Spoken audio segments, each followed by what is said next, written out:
রাজা, রাজত্ব, সিংহাসন ও কূটনীতির প্রসঙ্গ যখন আসে তখন মহাভারত অন্যতম উদাহরণ। আর এই কূটনীতি ও রাজনীতি যাকে ছাড়া অসম্পূর্ণ সে হলো দুর্যোধন। ধৃতরাষ্ট্র ও গান্ধারীর জ্যেষ্ঠ পুত্র সে।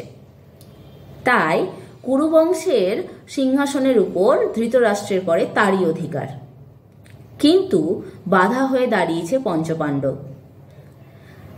যুধিষ্ঠির কিন্তু পাণ্ডু রাজার জ্যেষ্ঠ ছেলে, অর্থাৎ পাণ্ডু রাজার পরে কুরুবংশের সিংহাসনে তার অধিকার। পুত্র স্নেহে অন্ধ ধৃতরাষ্ট্র অন্য সবকিছু মেনে নিলেও সিংহাসনে দুর্যোধন ছাড়া কাউকে দেখতে চান না।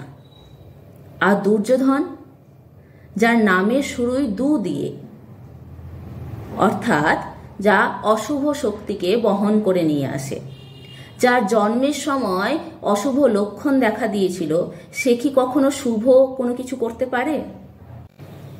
এই দুর্যোধনের চোখ দিয়েই আমরা মহাভারতকে দেখব বাণী বসুর সুযোধন ও দুর্যোধন বইয়ে।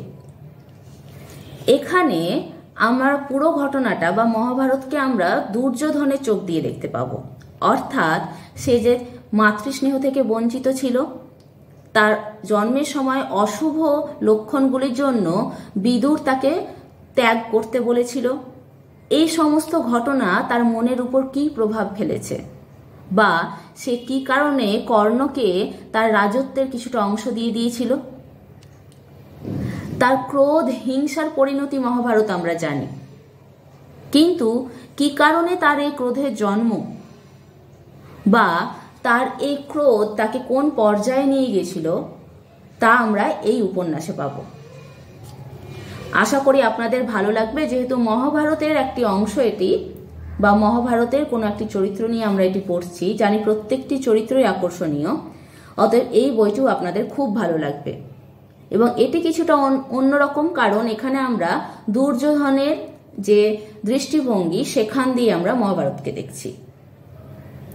আশা করি প্রত্যেকের ভালো লাগবে। বইটা অবশ্যই একবার পড়ে দেখবেন। বইটি দেশ প্রকাশনী থেকে প্রকাশিত হয়। এটি যখন কিনেছিলাম তখন মূল্য ছিল 150 টাকা, এখন কিছুটা দাম বেড়েছে। দেশ প্রকাশনীতে খোঁজ করলে কিছুটা আপনারা ছাড়েও পেয়ে যাবেন। ধন্যবাদ।